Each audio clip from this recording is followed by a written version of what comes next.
புலிப்பாணி சித்தரையா சொன்ன இந்த பக்குவம் அந்த காலத்தில் எவ்வளவு தூரம் பலன் கொடுத்துருக்கணும். அதுபோலவே எந்த காலத்திலையும் பலன் கொடுக்கிற மாதிரி இருக்கிற இந்த பைத்தியத்துக்கான வைத்தியம் பக்குவத்தை 3 பாட்டில் 3 விதமான பக்குவமாக சொல்லியிருக்கிறார். இந்த பதிவு தேவையான்னு தோணினாலும் தேவைப்படுறவங்களுக்கு போய் சேரணுமேனு இந்த பதிவு இருக்கட்டும்னு நானே சொல்லிக்கிட்டு இந்த பதிவை போட்டாலும், சமீபத்தில் நான் வசிக்கிற பகுதியில் ஒரு மனிதரை அவ்வப்போது பார்க்கிறேன். அவரை பார்த்தா நல்லா படித்தவர் மாதிரியும் நல்ல வேலையில் இருக்கிறவர் மாதிரியும் தெரிஞ்சுது. ஆனால் அவர் தனியே பேசிக்கிட்டே போகிறதும் வர்றதுமா இருந்தார். ஏதோ அலைபேசியில் பேசிக்கிட்டு இருக்கலாம்னு நினச்சா அவர் அந்த மாதிரி அலைபேசியில எல்லாம் பேசிக்கிட்டு போகலை. சில தினங்களுக்கு முன்னால் 4 பேர் சேர்ந்து அவரை வலுக்கட்டாயமாக மனநல மருத்துவமனைக்கு அழைச்சிட்டு போகிறத பார்த்தேன்.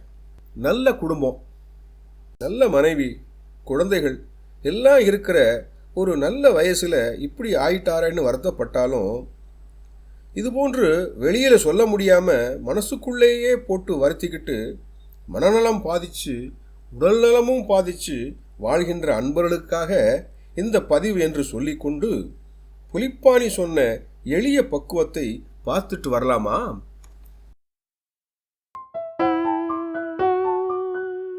தான் என்ற சிறுகீரை வேரை தானும் தான் அரைத்து எலுமிச்சங்காய் அளவு. சிறுகீரையை வாங்கி அந்த சிறுகீரையோட வேரை மட்டும் நல்லா கழுவிட்டு வெட்டி எடுத்து அரைக்கணுங்கிறார்.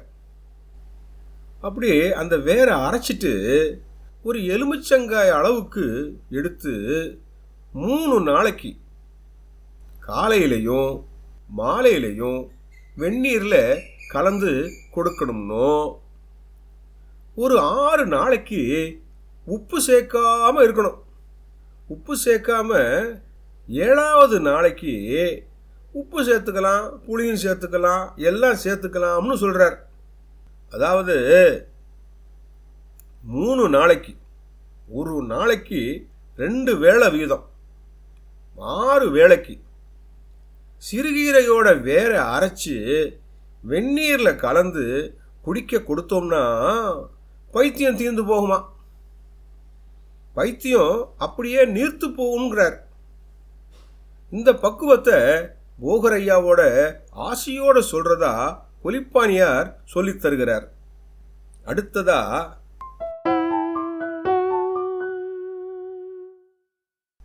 தானப்பா இப்பாகம் நீர்க்கடம்பு வேரை தான் கொடுப்பாய் பைத்தியந்தான் தீரும் பாரு. நிலக்கடம்பு மூலிகையோட வேரைத்தான் நீர்க்கடம்பு வேர் அப்படின்னு சொல்றார். நிலக்கடம்பு மூலிகை செடி மலையோரங்கள்லையும் பாறைகள் இடுக்கலையும் வயல்வெளிகளையும் கூட வளர்ந்து கிடக்கும். நிலக்கடம்பு மூலிகை செடியில பலவிதமான மருத்துவ குணங்கள் இருக்கின்றன.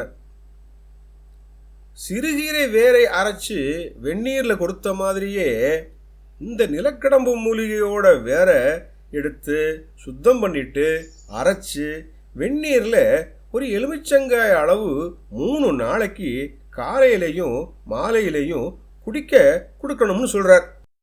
அது மட்டும் இல்லை, தும்பை செடியோட மிளகும் பூண்டும் சேர்த்து அரைச்சி சாறு எடுத்துட்டு நசியம் விடணுங்கிறார்.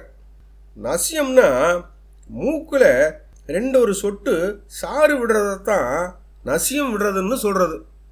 தும்பச்செடியோட வேரையும் 5-6 மிளகையும் 4 பல்லு பூண்டையும் சேர்த்து அரைச்சி சாறு எடுத்து மூக்கு துவாரங்களில் 2-3 சொட்டு விடணும்.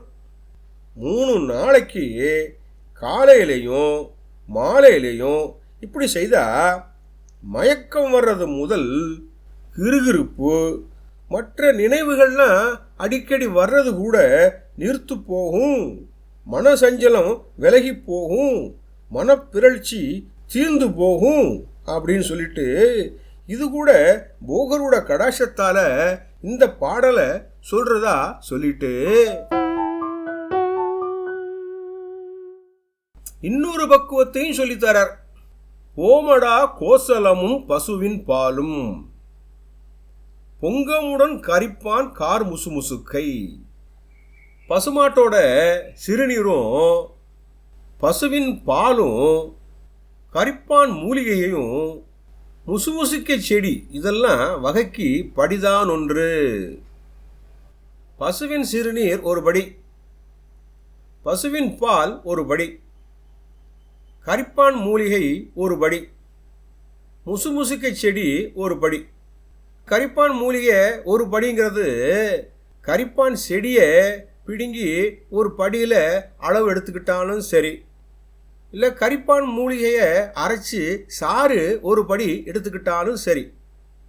அதுபோலத்தான் முசுமுசுக்கை செடியையும் எடுத்து அரைச்சி சாறு சேர்த்துக்கிட்டாலும் சரி, முசுமுசுக்கை செடியை ஒரு படி அளவு எடுத்துக்கிட்டாலும் சரி, எல்லாத்தையும் சேர்த்து எடுத்து ஒரு படி எள்ளெண்ணெய், ஒரு படி எள்ளெண்ணெயில் அதாவது நல்லெண்ணெயில் போட்டு கடுகு பதம், அதாவது கடுகு வெடிக்கிற பதத்தில் நல்லா காய்ச்சி எடுத்து வடிகட்டிட்டு ஒரு வாரத்துக்கு 2 தடவையோ 3 தடவையோ தலையில் இந்த காய்ச்சி எடுத்து வச்சிருக்கிற எண்ணெயை தலைக்கு தேய்ச்சி குளிச்சுட்டு வந்தா பிரமை பித்தம், பிரமை பிடிச்சிச்சின்னு எதையோ பார்த்து பயந்துட்டான்னு கூட நம்ம சொல்கிறது இல்லையா, அந்த பிரமையும் பித்தமும் போகும்னும் பைத்தியம்ங்கிற மனநோயும் செய்வினையும் கூட தீருங்கிறார்.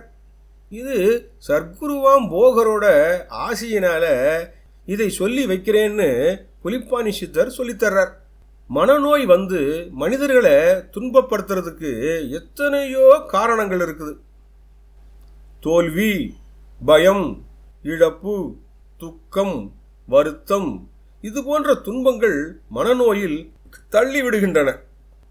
இந்த எளிய பக்குவங்கள் மனநலம் பாதிக்கப்பட்டவர்களுக்கு குணம் தருமென்றால் சித்த வைத்திய பெருமக்களின் ஆலோசனையையும் அறிவுரையையும் கேட்டு பெற்று மனநோய் உள்ளவர்களை காப்பாற்றி மறுவாழ்வு கொடுங்கள்.